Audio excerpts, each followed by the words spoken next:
Sweden. What's on your mind? Well, that's great. I wish I knew that 30 minutes ago. Me too. But I called in to talk about pet peeve of mine. It's something that comes up quite often. I find myself talking about it often. It's the idea of Sweden as being the rape capital of the world as a function of Muslim immigration. Haven't you been taken over by Muslim immigrants who are going on raping sprees? I mean, some parts of the country are like that. Just kidding. Actually, I'm calling you from the no-go zone right now. Are you hiding under a table? Gothenburg. Well, we don't have tables here.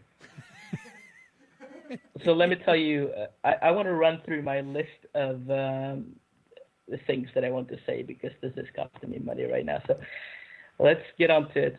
I wanted to say you often see people sharing graphs that seem to show a spike in sexual assault or rape in this country, which I often find that these graphs show not the number of reported incidents, but the number of people who will say in a survey that they have been the victims of those crimes, right, which is a massive difference.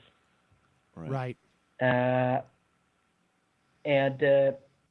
I also wanted to add that when you look at the actual crime reports, you have to note that the statistics treat every incident as adding 1 to the number of reported crimes, even if they didn't take place in that year, if they are reported in that year. Okay. Which means that if you are someone who has been, let's say you're an adult woman now, and you were abused by a parent for years and years in your childhood, and you finally report that in 2017, it would add hundreds of incidents to the statistics for 2017. Ah, okay. So that's a major part of why there's a spike in the statistics for 2014, because there were a number of high-profile serial assault cases that were finally reported in the year. Were they reported in 2015? Did the 2015 spike as well, or no? No, 2015 it went back down. Ah, okay.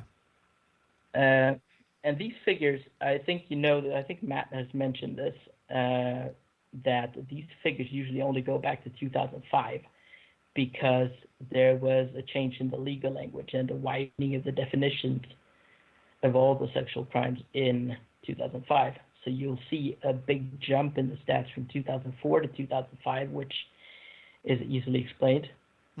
And then there is a steady increase for a couple of years after that. But since 2009 or 2010, it's been pretty stabilized. Interesting.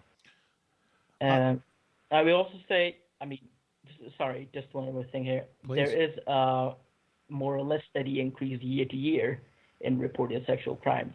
But that's been the case forever. You can go into the crime statistics now and search for whatever years you want.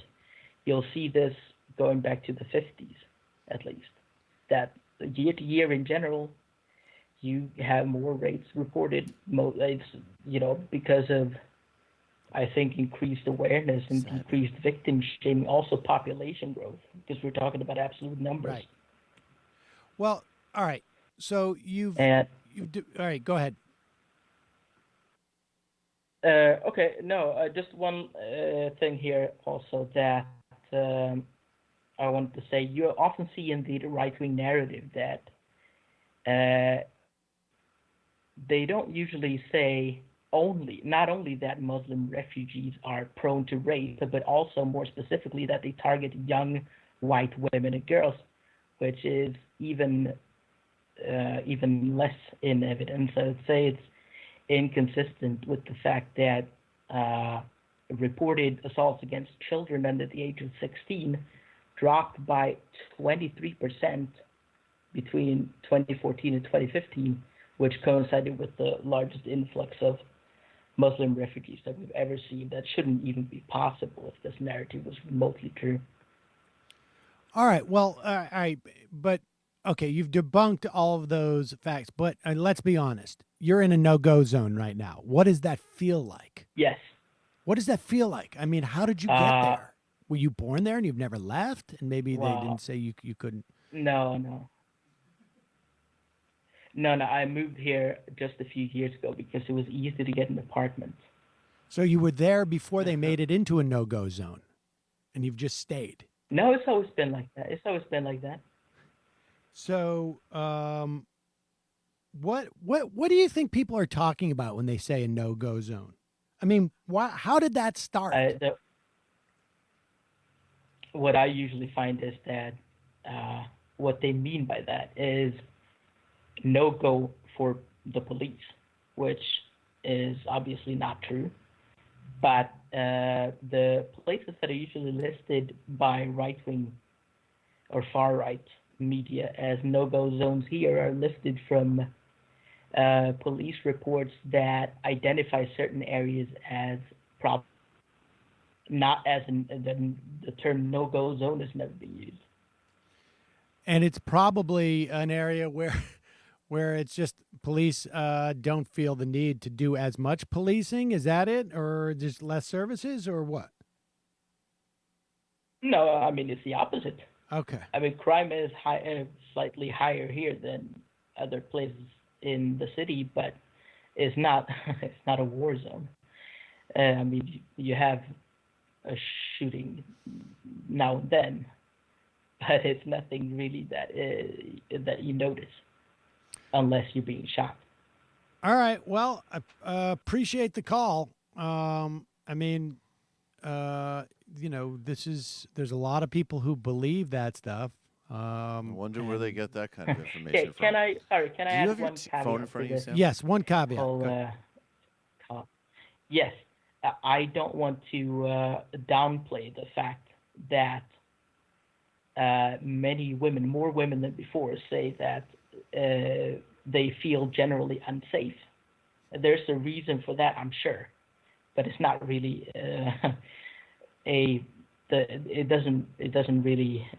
it can't be explained by blaming everything on refugees, because we can't even determine that there is an increase in sexual crime. So it's crap all the way down.